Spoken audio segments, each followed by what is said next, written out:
Sachant que Jésus a annoncé, comme les pharisiens, la relevée des morts, il lui pose une question de casuistique, mêlée d'ironie, à seule fin de l'embarrasser.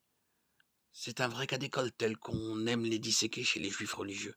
Rabbi, Moïse a dit si quelqu'un meurt sans avoir d'enfant, son frère en tant que beau-frère épousera sa femme et suscitera une descendance à son frère.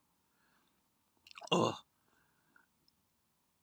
il y avait parmi nous 7 frères, et le premier qui s'était marié mourut, et comme il n'avait pas de descendance, il laissa sa femme à son frère. Pareillement le second, le troisième jusqu'au 7e. La dernière de tous mourut, la femme. Eh bien, à la résurrection duquel des 7 sera-t-elle la femme? Car tous l'ont eue. Comment concevoir, si la résurrection existe, cette abominable et impossible polyandrie induite de la loi du Lévirat? La polygamie, un mari ayant plusieurs épouses en même temps, avait été acceptée dans les débuts d'Israël. La polyandrie, une femme ayant plusieurs maris en même temps, jamais. Jésus a beau jeu de récuser leur vision étroitement matérialiste. Non, la résurrection n'est pas la réanimation de la chair, la reprise de la vie terrestre, y compris dans le mariage et l'activité sexuelle. Il y a continuité de la personne, mais rupture radicale quant à son mode d'être futur. Vous vous égarez faute de connaître les Écritures et la puissance de Dieu, leur répondit-il. À la résurrection, en effet, on ne prend ni femme ni mari, mais on est comme des anges dans le ciel. Et pour les faire tomber dans leur propre piège, il se réfère au livre de l'Exode. N'avez-vous pas lu ce qui vous a été annoncé par Dieu quand il dit « Je suis le Dieu d'Abraham et le Dieu d'Isaac et le Dieu de Jacob » Il n'est pas le Dieu des morts, mais des vivants. En effet, si le Dieu éternel et tout-puissant a accepté d'identifier son être transcendant à sa relation avec Abraham, Isaac et Jacob, comment aurait-il pu se définir par rapport à des cadavres décomposés d'hommes morts depuis longtemps?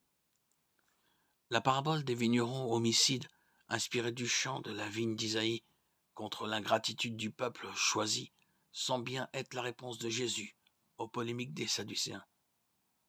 Un homme plante une vigne, l'entoure d'une clôture, creuse une cuve et bâtit une tour pour la protéger des voleurs.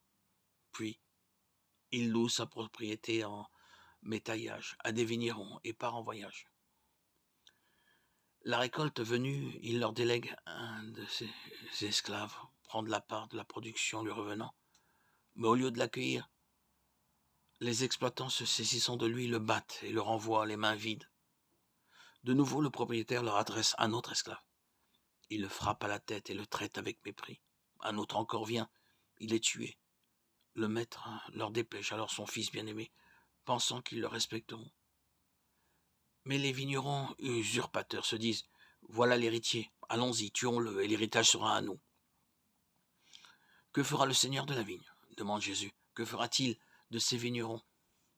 Ses interlocuteurs lui répondent. Il fera périr misérablement ces misérables et la vigne. Il la louera à d'autres vignerons qui lui remettront les fruits en leur temps. Et Jésus de conclure citant le psaume 118.